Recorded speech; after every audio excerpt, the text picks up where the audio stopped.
Welcome to DigitaLee, the podcast for healthcare marketers, where we look at the digital news, tools, tips, and tricks for effective healthcare communications. I'm David Schifrin with Gerard Phillips Caton Hancock, and I'm with Lee Acey, digital healthcare pioneer and now healthcare entrepreneur. Today, we're looking at the Spanish language misinformation crisis, Meta/Facebook's recent dive, and Apple privacy rules. So for the first section, wanted to talk about, we're back to talking about misinformation in the news. This one a little bit different, a story in Axios about the Spanish language misinformation crisis. And I think everybody's pretty aware of what's going on as far as misinformation. It's not quite as hot of a topic as it was a few months ago at the peak of the vaccine push, but certainly is still an issue. And I thought that the core point, the thing that really stood out to me in this article was between the lines. It says, where platforms are quick to remove misinformation posts in English, some identical posts in Spanish remain online. And just something that I hadn't really considered is the multilingual nature of everything that's going on and the need to reach out to so many different communities. So what's your gut when you see this article? Yeah, so I have a little bit of a different take on this, and I thought it was actually a good launching pad to be able to talk about some of this. So I think there is a crisis. I don't think it's a Spanish language information crisis, and I think it's a different one, and we'll get to that in a little bit. When I started advocating for social media use by hospitals about 15 years ago now, there were definitely a lot of people interested, and then I got a lot of objections because people are saying, what about all the bad information on the internet? And my response was, there will always be bad information on the internet. That's just the way it is. If you have a free and open internet, you're going to have people publishing bad information. So my answer was then, if responsible medical professionals don't engage, we're ceding the territory to the snake oil salesmen and to the people, the charlatans, the people who are putting out bad information. And so that's why I was arguing that health professionals had a moral responsibility to put out good information. I have a good friend of mine that a lot of folks listening to this will probably know. Andy Cernovitz was the founder of the Word of Mouth Marketing Association, or was the president of that anyway. He founded a group called the Blog Council, now that's socialmedia.org, what it later became. Anyway, he had a saying that he said he learned in high school chemistry, that the solution to pollution is dilution. You know, that if there's bad stuff out there, you need to overwhelm it with the good, okay? You need to put out reliable, trustworthy information. And the way that we have thought about it for 15 years in social media is that the good information will drive out the bad. The good information, that people will like it, they'll comment it, it'll get up-ranked. There's a thing on Twitter called the ratio. The ratio is comments versus retweets or likes. And if your comments are much higher, that's meaning that people are taking issue with what you're saying versus liking it or passing it along. There's a quote that's been attributed to Voltaire. I may disagree with what you're saying, but I'll defend to the death your right to do it. We're a long way from that right now. You know, where we're saying, we need to tamp down, we need to drive out this information. I think that's a big part of the problem for the polarization that we have now, is that it is viewpoint discrimination, and that opinions that align with the governmental or large entity positions are those that are aligned are promoted and others are suppressed. So over the last several months, users have been banned from Twitter for messages that today we know are true. Cloth masks don't work. Posting that previously could get you banned from Twitter. And if the goal is to prevent respiratory infections, they don't work. Okay, cloth masks don't work. And they're saying, no, you got to wear N95s or KN95s. You know, some messages that previously came from government or medical authorities have been shown not to be true. Okay, Israel has a vaccination rate of about 95% for those who are over 50, and about 85% have gotten a booster.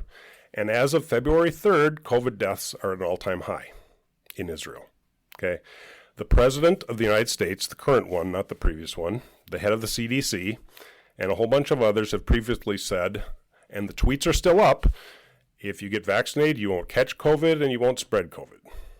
And there aren't any warning labels on those. There aren't any things saying this may contain misinformation.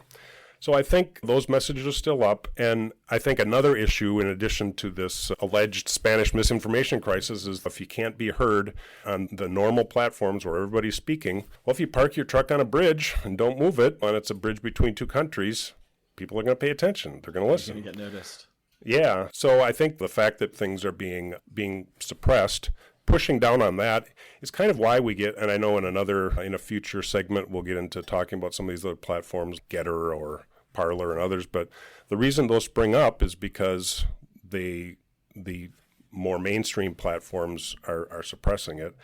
And I think it's so that's where the problem then, as I see it, is the credibility. Even if you think it's harmful, then you should speak out against it instead of banning it, instead of banning individuals and putting labels on that feel like they're putting the finger on the scale. So probably wasn't what you were expecting when you proposed the topic, but I love it. But it's a good note that we have to engage and to do. And this is something that I've been really concerned about for a long time. I'm a scientist by training, and we need to do a better job of communicating how science works and how the data is collected and how we analyze it, because it does change, and that doesn't mean anybody's being disingenuous or try and play rope-a-dope or whatever, but it's just, this is how science works. It's complicated and it's hard, and so the guidance will change. And so that should be the message, and that gets to your point about diluting the bad information and just being more clear and straightforward about here's where we are today and here's how we arrived there, and this may change tomorrow. Yeah, science isn't a person, and it isn't a noun. The science is a process. It's a verb, and we need to, educating people on the scientific method and what we know because of studies and what they can tell us, and then what the limitations of the studies are. And I realize that you get into a pandemic and people say, we got to get some communication out here because there's all this bad stuff happening, and we got to give them some clear message, and they want to give a clear message. And I think the risk of that, and I think what has borne out because of it, is that we have people that have much less trust in public health than they would previously. Yeah. I love it. Thanks, Lee.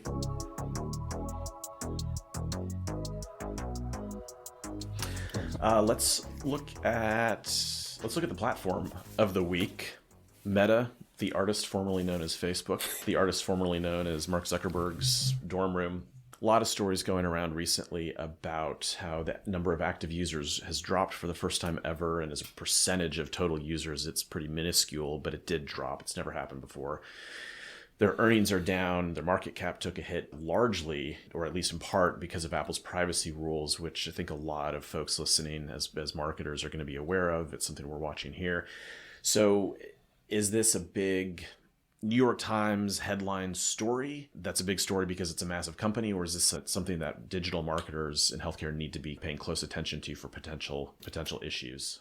Well, I think marketers should always be paying attention to things like that and be looking at performance. So they need to be looking at what's really happening in terms of click-throughs and business results that they're trying to accomplish through it. I think being cognizant, at least, of the fact that the user base is diminishing a little bit, or not necessarily, at least the active user base, that paying attention to where the attention of users is going is something that just is basic work that marketers should be doing, marketers, communicators of all types.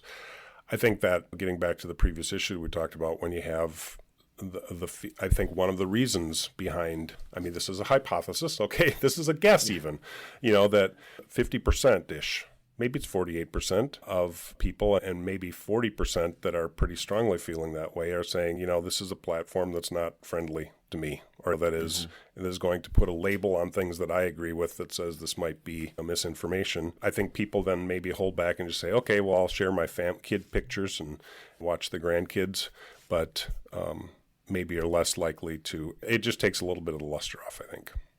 Yeah. And so then if they're backing away from their engagement, it's even harder to reach them, obviously, by definition, with good information. So you're right. You're and when you that segmentation. The answer isn't to turn up the volume. Okay, it isn't to turn up the volume and turn down the screws. It's to engage and to discuss.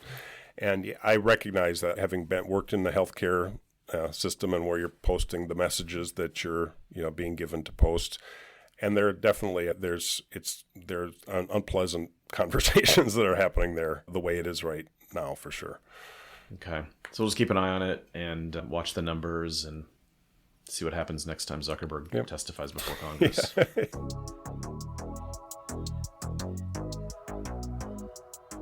So for the last piece here, Lee, the tip that I want to focus on is the Apple's privacy rules, which I just mentioned. I think a lot of folks are aware of this, but the native iOS Apple Mail app, which accounts for a huge chunk of email management, somewhere between 40 and 50+%, it now is preloading tracking pixels to obscure human opens and geolocation data. It's a privacy push. It reduces the ability for us marketers to track engagement and target across different platforms. And again, this bit into Facebook's revenue. So it's potentially a problem for pure marketers selling whatever, clothes or widgets. How much do you think this could matter for the types of campaigns that hospitals and other healthcare providers are running? Yeah, well, I mean, I think the upshot that HubSpot talked about in that article that I think you referenced and you probably put in the show notes is just that marketers need to focus on the harder metrics and the ones that are more business oriented, like click-throughs, like see the other one we were talking about here, replies. Yeah. So, I mean, that's the thing is when people are actually taking some step. I look at shares, for instance, as well. Shares on social. A share is, I used to call it the mother of all metrics because it's not just I like it, it's I want my friends to see it. And so those are the things that I am typically going to be paying a bunch more attention to. Okay. Well, great. That was fun. You want to run through the next section?